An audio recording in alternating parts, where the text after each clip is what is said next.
Hari ini kita mau bahas tentang part 2, kecanduan zat. Kalau kamu belum nonton part 1-nya, yang ini, tonton dulu videonya.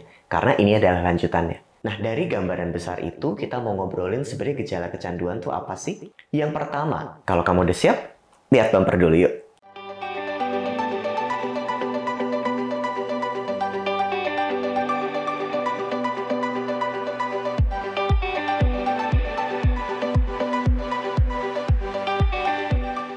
Halo teman-teman, kembali bersama saya Dr. Jimmy Ardian, spesialis kedokteran jiwa. Saya seorang psikiater. Biar kamu nggak ketinggalan info soal mental health, jangan lupa subscribe dan bunyikan loncengnya dulu. Nah, kita akan lanjut part 2. Apa yang sering nggak dibicarakan di penyuluhan-penyuluhan tentang ketergantungan? Di video sebelumnya kita bahas tanda dan gejala secara umum tentang kecanduan. Tapi kira-kira apa sih penyebabnya rekan-rekan sekalian? Apakah penyebabnya kelemahan orang tersebut makanya dia nggak bisa berhenti? Terus gitu ya pakai zatnya. Apakah dia kriminal aja makanya dia nyuri? So, ada beberapa penjelasan di sini. Penjelasan yang paling umum digunakan adalah kecanduan zat adalah brain problem. So, beberapa penjelasan bahkan mengatakan sangat mungkin otaknya bermasalah dulu, makanya ketika menggunakan zat dia lebih berpotensi bikin kecanduan. Kenapa otaknya bermasalah? Macam-macam. Entah riwayat genetik yang rentan, atau riwayat trauma, atau macam-macam lah. Sehingga seseorang menjadi lebih rentan mengalami kecanduan. Jadi otaknya udah masalah dulu. Atau ada penjelasan lain? Ya justru zat atau obat ini yang ngerusak cara kerja otaknya. Secara umum bagaimana zat-zat ini bekerja adalah dia memunculkan dopamin.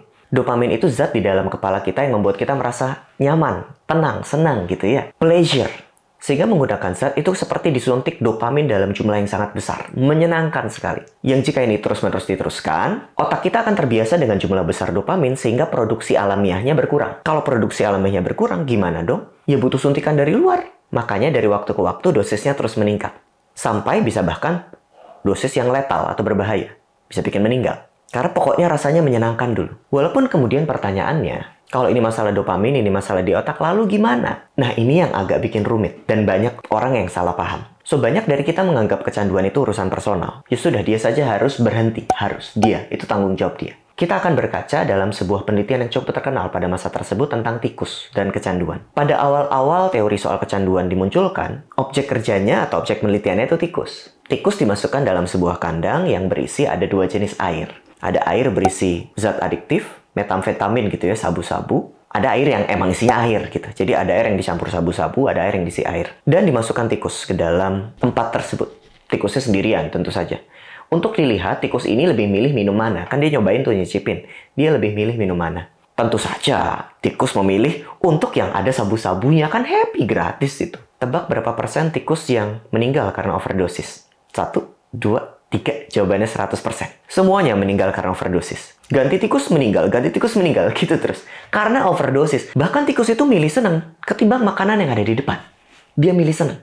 Tapi kemudian, ada peneliti lain yang mengkritik penelitian ini. Karena itu bukan situasi hidup ideal tikus. Tikus tidak hidup sendirian. Tikus hidup tuh bareng-bareng. So, penelitiannya direplikasi tapi dengan modifikasi. Penelitiannya diulang, tapi tempatnya dimodif. Tetap ada air dengan sabu-sabu dan air biasa. Tapi kali ini, kotaknya tuh bentuknya maze atau labirin. Terus ada beberapa tikus tuh sekaligus yang dimasukin. Lalu ada tempat makan, ada tempat untuk mereka buat anak, ada roda yang muter-muter, ada tempat main. Intinya tempat idealnya tikus. Di tempat kayak gini, lalu dicoba diukur berapa tikus yang meninggal karena overdosis akibat minum air dengan sabu-sabu. Tebak berapa? Jawabannya tidak ada. Memang ada yang masih kembali menggunakan beberapa kali repetisi, tapi nggak ada yang meninggal karena overdosis. So, ini sangat signifikan. Bagaimana kemudian lingkungan mempengaruhi seseorang yang kecanduan zat, itu sangat signifikan. Problemnya ketika orang dengan kecanduan zat ketahuan, biasanya yang terjadi adalah dikucilkan, kan gitu ya. Nggak mau diterima sebagai manusia. Saya bisa paham juga sih, karena misalnya barangnya dicuri dan lain sebagainya, saya bisa paham. Tapi justru karena diisolasi ini, kondisinya jadi lama sembuhnya, atau bahkan mungkin nggak sembuh-sembuh. So, penanganan kecanduan tidak cukup hanya dengan konseling pribadi. Lingkungan masyarakat kita perlu pelan-pelan dibuat lebih inklusif. Nggak cuma berperang melawan narkobanya atau nafzanya, tapi juga berperang lawan eksklusivitasnya. Seakan-akan orang tidak mau menerima kembali. Kita juga memerangi itu.